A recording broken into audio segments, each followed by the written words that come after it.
याच बेपत्ता झालेल्या विमानाबद्दल संरक्षण राज्यमंत्री सुभाष भामरे यांनी काय माहिती दिली आहे पाहूया.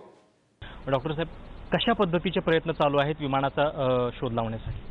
सकाळी 8:30 वाजता इंडियन एअरफोर्स AN-32 हे एअरक्राफ्ट 29 जणांना घेऊन निघालं. साधारणतः 6 क्रू मेंबर होते आणि 23 सीटर होते. सर्व्हिस पर्सनल आणि काही सिव्हिलियन्स होते जे नेव्हीमध्ये काम करतात. तर 8:40ला तर रुटीन कॉलमध्ये सगळं व्यवस्थित असतं.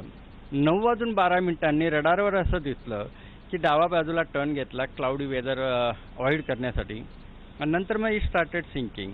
त्याच्यानंतर आमचा रडारवरचा संपर्क तुटला.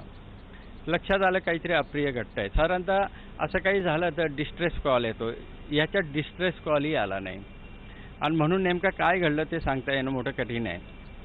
परंतु मॅसिव्ह रेस्क्यू ऑपरेशन चालू केलेलं आहे. त्याच्यात 2 विमानं, एक चेन्नईपासनं आणि एक पोर्ट ब्लेअरवरनं जे P-8I नावाचं सर्व्हिलन्स एअरक्राफ्ट असतं ते वेल इक्विप्ड असं अगदी रात्रीसुद्धा शोध मोहीम सुरू करू शकतात.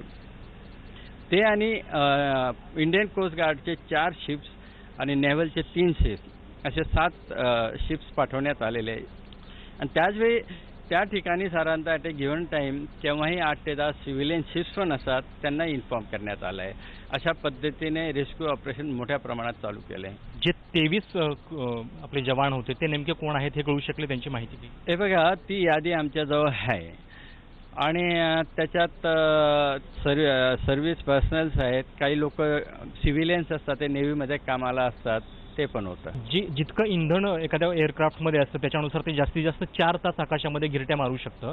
आता एवढे तास झालेले आहेत, काही पत्ता लागू शकत नाहीये, तर काय याच्यामध्ये? हा 3 तासाचा हे बघा, निश्चितच काहीतरी अप्रिय घटना घडलेली आहे आणि आमची रेस्क्यू मोहीम जोरात चालवली आहे. पण जेव्हा लोकेट होत नाही तोपर्यंत नेमकं काय झालं हे ॲनालाइजही करता येणार नाही. आता प्राथमिकता आमची आहे ते लोकेट करायचं. काही सर्व्हायवल असेल तर तो प्रयत्न करायचा आहे. काही घातपाताच्या शक्यतेबद्दलचे पण पर्याय चाचपले जातात? या क्षणी तसं काही बोलता येणार नाही.